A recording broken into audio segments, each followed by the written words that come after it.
नमस्कार। टुडे समाचार में अपने सबगोटे के स्वागत है। हम सपना समाचार शुरू करी। कमला पुल निर्माण नहीं भेला से सर्वसाधारण सबके कठिनाई भ रहल मुख्य प्रसंग सब। धनुषा आ सिराहा जोड़ने हुलाकी राजमार्ग अंतर्गत के कमला पुल निर्माण नहीं भेला से सर्वसाधारण सब जोखिमपूर्ण रूप में यात्रा करब बाध्य छथि। 13 वर्ष पहिने कमला नदी में पुल के निर्माण भेलो पर उद्घाटन होब से पहिने सिराहा देश के 2टा पिलर टूटलाक बाद हुलाकी राजमार्ग भक आवत जावत करब जनता के मन पूरा होब नहीं सकलाक बाद ओत बांस के लचका एवं पुल बनाकर जोखिमपूर्ण अवस्था में वह पर चल ओ सब गोटे बाध्य रहल छथि। हुलाकी सड़क आय योजना अंतर्गत निर्माण भेल ई पुल के निर्माण कर लेल कंपनी ऊपर समेत मुद्दा दायर करबाक काज भेल अछि। अदालत में मुद्दा भेल कारण से पुल के निर्माण हाल के लिए समेत अवरुद्ध रहल अछि। एम्हर अछैत पुल सेहो अखन के मापदंड अनुसार नहीं भेला से मरम्मत भेलो पर चल अवस्था नहीं रहल सिराहा नगर पालिका के इंजीनियर प्रवीण यादव जानकारी देने छन्। खास कक वर्षा के समय में सर्वसाधारण सब नाव प्रयोग क वा कमला पुल से 3 किलोमीटर दक्षिण दिश निर्माण कयल गेल झुलंगी पुल होइत जोखिमपूर्ण रूप में यात्रा कर रहल छन्। एम्हर टूटल कमला पुल के विकल्प में नया पुल के निर्माण करब मांग करैत ई सब गोटे एहि क्षेत्र के जनता सब संगे संघर्ष करैत आबि रहल छन्। नया कमला पुल के निर्माण के लिए कमला पुल निर्माण संघर्ष समिति वर्षों से आंदोलन करैत आयल छन्। त मध्य प्रदेश के मुख्यमंत्री तथा मंत्री परिषद के कार्यालय अगाडि 10 गोटे अभियंती सब समेत काल्हि खुनसा आमरण अनशन में बैसल छन्। कमला पुल के निर्माण नहीं भेलाक बाद सिराहा तथा सप्तरी जिला से मध्य प्रदेश के राजधानी जनकपुर धाम अयबाक लेल पूर्व पश्चिम लोक राजमार्ग वा भारत के भूमि प्रयोग क आव जाव कर बेबस समेत रहल छथि ओत के सर्वसाधारण। काठमाडौँ के अनामनगर स्थित नेपाल संगीत उद्योग संघ के कार्यालय में नेपाल प्रहरी के मानव बेचबिखन ब्यूरो छापा मारने आए। बुध दिन पहुंचल प्रहरी टोली संघ के कार्यालय से किछ कागजात आ कंप्यूटर समेत बरामद केने आए। नकली कागजात बनाकर व्यक्ति सबके विदेश पठाव कार्य केने सूचना भेटलाक बाद अनुसंधान के लिए ई कागजात आ कंप्यूटर समेत बरामद कयल गेल ब्यूरो द्वारा जानकारी कराओल गेल अछि। संगीत उद्योग संघ के पदाधिकारी के रोहबर में छापा मारल गेल ब्यूरो के प्रमुख एसएसपी ओम राणा जानकारी देने छथि। स्वास्थ्य तथा जनसंख्या मंत्रालय संघीय अस्पताल के बिगड़ल स्वास्थ्य उपकरण मरम्मत के जिम्मा वैज्ञानिक महावीर पुन नेतृत्व के राष्ट्रीय आविष्कार केंद्र के देने अछि। स्वास्थ्य तथा जनसंख्या मंत्री प्रदीप पौडेल की उपस्थिति में बुध दिन मंत्रालय आ केंद्र बीच एहि संबंधी समझौता में हस्ताक्षर कयल गेल। मंत्रालय दिस गुणस्तर मापन तथा नियमन महाशाखा प्रमुख डॉक्टर मदन उपाध्याय आ केंद्र के अध्यक्ष महावीर पुन समझौता में हस्ताक्षर केने छलथि। अस्पताल में बर्बाद भ रहल उपकरण मरम्मत में सहयोग क देब मंत्री पौडेल किछ दिन पहिने ही पुन संग आग्रह केने छलथि। एहि संगे मंत्रालय केंद्र संग औपचारिक समझौता समेत केने अछि। एहि क्रम में मंत्री पौडेल अस्पताल में मरम्मत अभाव में उपयोग में आब नहीं सकल उपकरण के केंद्र के सहयोग में मरम्मत के बाद उपचार सेवा में सहजता आयत विश्वास समेत व्यक्त केलनि। केंद्र के सहयोग में राज्य के बर्बाद भ रहल संपत्ति के उपयोग से रोगी के समेत लाभान्वित होब आ उपकरण खरीद के लेल होब खर्च समेत कम हैत धारणा रखने छथि। उपयोग गर्न नसक्ने सामानहरू पनि अस्पतालभित्र छन्। अब त्यसलाई चाहिँ कबाडीको रूपमा व्यवस्थापन गर्नुपर्ने स्थिति छ। त्यसैले अहिले प्रयोगमा नआएर थन्किएका सामानभित्र प्रयोगमा आउन सक्ने सामान पनि छन्, प्रयोगमा आउन नसक्ने सामानहरू पनि छन्। ती सामानहरूलाई छुट्याएर हामीले तिनको त्यसअनुसार व्यवस्थापन गर्न जरुरी छ। हामीले यो काम गर्न सक्यौँ भने अस्पताल सफा हुने, अनि प्रयोगमा नआएका सामानहरूलाई प्रयोगमा ल्याउन सकियो भने कम खर्चमा अस्पताललाई उपकरणहरू प्राप्त हुने भएको कारणले यो काम कसरी गर्ने त भन्दा चाहिँ यो राज्यको यो गैर सरकारी क्षेत्रमा विश्वसनीयता हासिल गरेको एउटा संस्था, अब यो चाहिँ एकदम भोलिन्टियरली एकदम स्वयंसेवी ढङ्गबाट चाहिँ काम गरिरहेको एउटा संस्था, विश्वास आर्जन गरेको त्यसको नेतृत्वलाई चाहिँ हामीले यो कामका निम्ति रोज्यौँ। यसले के गर्छ भन्ने हामीलाई लाग्छ भने यो संस्थालाई पनि प्रोत्साहित गर्छ र स्वदेशी प्राविधिकहरू, स्वदेशी वैज्ञानिकहरूलाई राज्यले विश्वास गरेको पनि देखिन्छ। केंद्र प्रमुख पुनः राज्य अपना सबके विश्वास कऽ बड़का जिम्मेवारी देने कहत एहि प्रति खुशी प्रकट समेत कयलनि। ओ एहिसँ पहिने अपना सबके हौसला समेत देल गेल कहत पौडेल के धन्यवाद देने छलथि। र मन्त्रालयको सबै परिवारलाई चाहिँ धेरै धन्यवाद दिन चाहन्छु। यो ठुलो जिम्मेवारी हो हेर्नुहोस्, किनभने यो भनेको मान्छेको हाम्रो स्वास्थ्यसँग सम्बन्धित कुरा हो। मान्छेलाई अब यो जुन इक्विपमेन्टहरू छन्, यो इक्विपमेन्टहरूलाई राम्रो कन्डिसनमा राखेर बेलैमा चाहिँ यसलाई उपलब्ध गराउन सकियो भने त्यसले मान्छेको ज्यान बचाउन सक्छ। त्यसलाई यस लाखौँ मान्छेहरूले चाहिँ यसबाट चाहिँ सेवा लिन सक्छन्। त्यस कारणले यो सानोतिनो जिम्मेवारी होइन, एकदमै ठुलो जिम्मेवारी हो भन्ने कुरा हामीलाई थाहा छ। र हामीले अब हाम्रो क्षमताले सके अनुसार हाम्रो राष्ट्रिय आविष्कार केन्द्रमा बायोमेडिकल सेक्सन छ, डिपार्टमेन्ट छ। बायोमेडिकल डिपार्टमेन्टले यो काम चाहिँ इमान्दारीपूर्वक यसमा कुनै किसिमको छलछाम नगरिकन चाहिँ राष्ट्रको सेवा गर्ने, आम नेपालीको सेवा गर्ने छौँ भनेर चाहिँ मैले आज एउटा यो सबैको अगाडि चाहिँ यो एउटा वचन दिन चाहन्छु। आब केंद्र हाल मंत्रालय अंतर्गत के 17टा अस्पताल में बिगड़ कर राखल गेल स्वास्थ्य उपकरण के अवस्था संबंध में जानकारी लेता। तत्पश्चात मरम्मत संभव भेल तो सब उपकरण के केंद्र के प्राधिकरण सब मरम्मत कर बताओल गेल अछि। प्रधानमंत्री केपी शर्मा ओली छोट छोट पूंजी से उत्पादन वृद्धि होब अधिक उद्योग सब स्थापना आय विस्तार कर जिक्र केने छथि। स्टाफ ऑफ नेशन 2030 कार्यक्रम के बुध दिन काठमांडू में संबोधन करते प्रधानमंत्री ओली नवीन आ सृजनशील सोच के साथ युवा आ महिला सबके काज के लिए विदेश नहीं जाकर स्वदेशी में रोजगारी आ आय के अवसर खोज जिक्र केलनि। ओ आंतरिक उत्पादन से आयात विस्थापन कर गरीबी घटाव, राष्ट्रीय आत्मविश्वास वृद्धि आ संगे देगो विकास के लक्ष्य सब हासिल कर युवा उद्यमशीलता सबके व्यापक बनावो ऊपर जोर देने सैन। सरकार लगानी के नि कोनो स्टार्टअप असफल होवन नहीं देव कहत ऐके अभियान के रूप में चलावो ऊपर जोर देने सहित देश के समृद्धि के लिए समेत सरकार निजी क्षेत्र के कर पर सहजीकरण में कमी होवन नहीं देत जानकारी करौलेन। विभिन्न प्यारामिटर्स ती 17वटा मुख्य गोल्स र 169वटै लक्ष्यहरू, तिनीहरूलाई हामीले पुरा गर्नु छ। त्यो यत्तिकै हामी पुरा गर्न सक्ने अवस्थामा छैनौँ।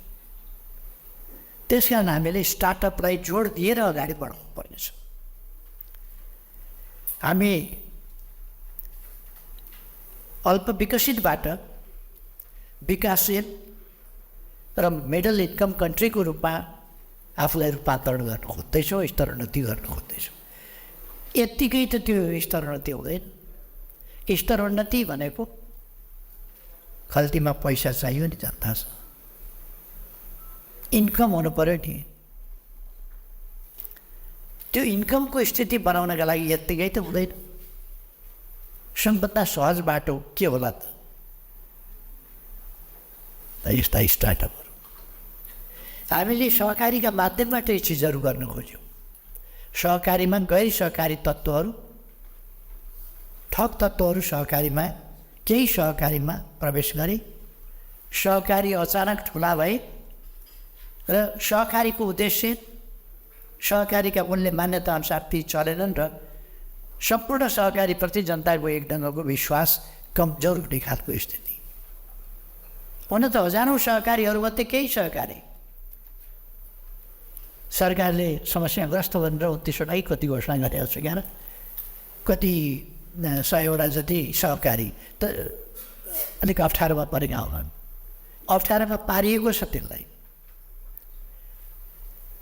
यो चिज गैर सहकारी तत्त्वहरू त्यसमा घुसेर सहकारी गर्दा गर्दै नजानेर भन्दा पनि गैर सहकारी तत्त्वहरू बेग्लै उद्देश्यले प्रवेश गरेपछि त्यसले सहकारीप्रतिको सहकारी उद्देश्यप्रतिको निष्ठा रहेन।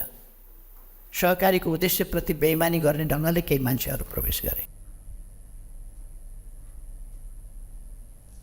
ऐना ओ सरकार में झंडा हलावल लेल नहीं भक किछ कर लेल जिम्मेवारी में आयल जिक्र केने छलैथ। गृह मंत्री रमेश लेखक भ्रष्टाचार निवारण संबंधी ऐन 2059 के संशोधन विधेयक के जल्दी पारित कर आग्रह केने छथि। बुध दिन प्रतिनिधि सभा अंतर्गत के राज्य व्यवस्था तथा सुशासन समिति में उक्त विधेयक ऊपर के छलफल के क्रम में मंत्री लेखक विधेयक में रहल अधिक विषय में सहमति जुट चुकल आ समिति से जल्दी पारित कर वातावरण बना देव लेल आग्रह केने छन्। मंत्री लेखक अधिक विषय छलफल के क्रम में पहचान भऽ चुकल पहचान भेल विषय में केंद्रित दफावार छलफल कऽ कऽ निष्कर्ष में पुग ऊपर जोड़ देने छन्। ओ छलफल के क्रम में सरकार अपन धारणा आ विषय सब रखलो पर अंतिम निर्णय कर अधिकार समिति के रहल जानकारी दिलैथ। यो सम्मानित प्रतिनिधि सभामा प्रस्तुत भएर त्यहाँको प्रक्रिया पनि अवलम्बन गरेर मान्य सदस्य साथीहरूको संशोधन समेत प्रस्तुत भएर छलफलका लागि यो सम्मानित समितिमा पुगेको अवस्था छ। र पछिल्ला दिनहरूमा यसमा संशोधनकर्ता मान्यजीहरूले पनि धारणाहरू राखिसक्नु भएपछि मलाई के लाग्छ भने विषयवस्तुहरू छलफलका विषयवस्तुहरू पहिचान भइसकेका छन्। मूलत जस्तो उदाहरणका लागि अख्तियार दुरुपयोग अनुसन्धान आयोगको क्षेत्र विस्तार गर्ने कि नगर्ने भन्ने एउटा विषय पहिचान भएको छ। निजी क्षेत्रतर्फ पनि जाने कि नजाने, अहिले भएकोलाई कायम राख्ने या यसको क्षेत्र विस्तार गरेर जाने भन्ने एउटा छलफलको विषय पहिचान भएको मैले पाएको छु। कुनै निर्णय गरेर अख्तियारको दुरुपयोग हुन्छ भने कामै नगरिकन बस्दाखेरि त्यसले राज्यलाई नोक्सान भयो अथवा कुनै संस्थालाई नोक्सान भयो भने निर्णय नगर्ने पदाधिकारीका माथि के हुन्छ भन्ने विषय पनि पहिचान भएको छ। अनुचित कार्य भनेको के हो र कसले हेर्ने भन्ने बारेमा पनि छलफल भएको छ। भर्खरै सतर्कता केन्द्रबाट आउनुभएको पदाधिकारीले पनि विषयवस्तुलाई गम्भीरतापूर्वक राख्नु भएको छ। अहिलेको प्रचलित संविधानभन्दा पहिलेको संवैधानिक व्यवस्थामा अख्तियार दुरुपयोग अनुसन्धान आयोगलाई मूलत दुईटा जिम्मेवारी दिएको थियो। सार्वजनिक पद धारण गरेको कुनै व्यक्तिले भ्रष्टाचार वा अख्तियारको दुरुपयोग गरी भ्रष्टाचार वा अनुचित कार्य गरेमा भनेर अख्तियारको क्षेत्राधिकारभित्र राखिएको थियो। एउटा भ्रष्टाचारको विषय, अर्को अनुचित कार्यको विषय। अहिलेको प्रचलित संविधानमा त्यसलाई अलिकता परिवर्तन गरेर भ्रष्टाचार भएको अवस्थामा भनेर क्षेत्राधिकारमा भ्रष्टाचार राखियो। त अनुचित कार्य अहिले संविधानको व्यवस्थामा नभए हुनाले त्यो अनुचित कार्य कसले हेर्ने त भन्ने विषय पनि भर्खर रूपले उठिराखेको छ र त्यो पनि छलफलका लागि पहिचान भएको विषय हो भन्ने मलाई लागिराखेको छ।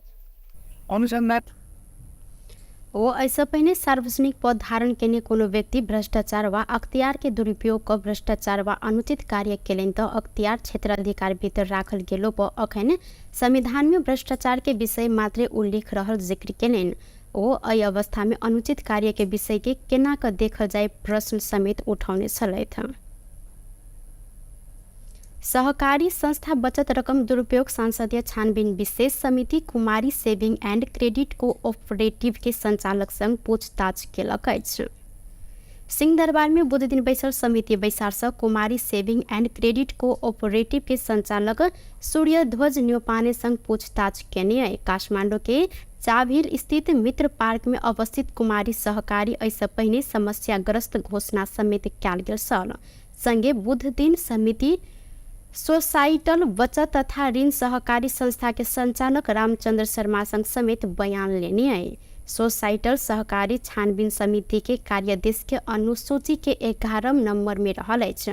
विज्ञ सलक सरोकार वाला तथा सहकारी ठगी में संलग्न सब संग छलफल कैल गेल समिति प्रतिवेदन लेखन के कार्य समेत आगा बढ़ायल गेल अछि। अहिना जेठ 15 गते गठन भेल समिति के सहकारी जोखिम में पड़ल रकम के असुली उपाय एवं संलग्न देखल गेल व्यक्ति सबके कानूनी व मोजिम कार्यवाही के लिए आवश्यक सिफारिश कर कार्यादेश रहल अछि। उप प्रधानमंत्री एवं शहरी विकास मंत्री प्रकाश मान सिंह उपत्यका के फोहर मैला व्यवस्थापन के लिए पहल भ रहल जानकारी देने साथ बुध दिन सिंहदरबार स्थित मंत्रालय में पूर्वाधार पत्रकार सब संघ के छलफल के क्रम में स्थानीय तह संग आवश्यक समन्वय होइत उपत्यका के फोहर मैला व्यवस्थापन के लिए पहल भ रहल जानकारी दिलेन। ओ कॉरिडोर नजदीक के बस्ती में डुबान के समस्या समाधान के लिए समेत संबंधित निकाय संग छलफल भ रहल जिक्र केने छलेन। सरकार अखन नीति निर्माण में बेसी जोर देने हिनकर कहब चलते सिंह मंत्रालय के ने बात सबके तथ्य के आधार में समाचार संप्रेषण करबाक लेल आग्रह केलनि। अपने मंत्रालय संहारने बाद सबटा निकाय संघ के छलफल के आधार में काज के आगा बढ़ेने हिनकर कहब अछि। कुरा गरेर यो खालि यही मन्त्रालयले मात्र गरेर हुने होइन, यो अन्तर मन्त्रालय धेरैसँग चाहिँ समन्वय गर्नुपर्ने हुन्छ, स्थानीय सरकारसँग गर्नुपर्ने भएको छ होइन। त्यही कारणले गर्दाखेरि हामीले चाहिँ यो उपत्यकाका मेयरसँग पनि फोरममा पनि कुरा गरिरहेको छु। अब आजै अब चाहिँ काठमाडौँ महानगरपालिकाको मेयरलाई पनि बोलाएर चाहिँ कुरा गर्दैछु। यो चाहिँ के छ भन्दाखेरि यो कस्तो भन्दाखेरि पर्सनल होइन नि, यो त क्यापिटलकै राजधानी हो नि त, राजधानीलाई चाहिँ सुधार गर्नुपर्छ भन्ने कुरामा हो। यो सबैको चाहिँ आइडियाजहरू लिएर चाहिँ राम्रो गर्नको लागि के गर्न सकिन्छ त्यसमा चाहिँ गर्ने भन्ने कुरा त्यसमा चाहिँ लागिरहेको छु। र म तपाईँहरू सबैको यो जुन कलम तपाईँहरू लेख्दाखेरि यो चाहिँ के छ भन्दाखेरि अलिकति भनौँ न फ्याक्ट्सलाई चाहिँ गरिदिनुहोस्, यो येलो जर्नलिजम चाहिँ नगरिदिनुहोस् है, फ्याक्टलाई राख्नुहोस् तपाईँहरू। तर चाहिँ के छ भने हुँदै नभएको एकदम आजकल त कस्तो छ फेसन जस्तो भइसकेको छ, जसले चाहिँ एकदमै यो चाहिँ कस्तो भन्दाखेरि त्यो हुँदै नभएको एकदमै मान्छेहरूले चाहिँ हेर्दाखेरि चाहिँ यस्तो भयो भन्ना साथै चाहिँ बढी सेल हुने भएको कारणले गर्दाखेरि त्यस्तो चाहिँ तपाईँहरूको पनि त के छ भन्दाखेरि तपाईँहरूले भन्नुहुन्छ पोलिटिसियनहरूको इथिक्स चाहिँ हुनुपर्छ भन्छ, जर्नलिजमको पनि त इथिक्स छ नि त, सबैको छ नि त, ऊ गरौँ होइन। र मेन कुरा ऐना ओ सरकार के 100 दिन भीतरे आम सर्वसाधारण के लिए धरहरा खोल जहन काज भ रहल जानकारी देने छलैथ। टुडे समाचार में अब आर्थिक संबंधी समाचार।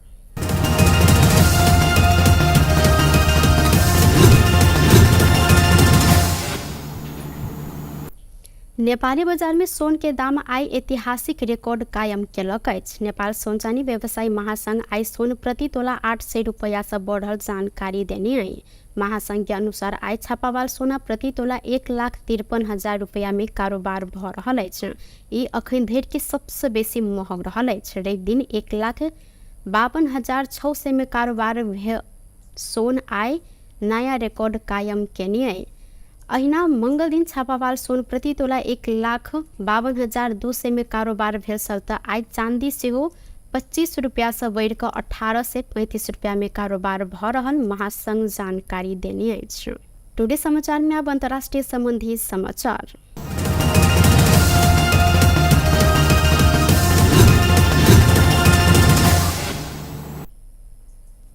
भारत के राजधानी नया दिल्ली में रहल विभिन्न शॉपिंग मॉल में बम आक्रमण के चेतावनी के बाद सुरक्षा सतर्कता बढ़ायल गेल अछि। दिल्ली प्रहरी के अनुसार Chanakya mall, select city walk, ambience mall, DLF Cinepolis, Pacific mall, primes अस्पताल आ यूनिट समूह के किछ समय में बम विस्फोट हैत धमकी पत्र प्राप्त भेल छल। सूचना प्राप्त भेल संगे मॉल के अधिकारी सब दिल्ली प्रहरी के जानकारी करने बाद सुरक्षा व्यवस्था कड़ा कयल गेल। भारतीय समाचार माध्यम सब समेत जानकारी करौने अछि। विभिन्न मॉल में बम डिस्पोजल टोली आ दमकल समेत राखल गेल, मुदा अखन धरि बम नहीं भेटल दिल्ली प्रहरी द्वारा जानकारी कराओल गेल अछि।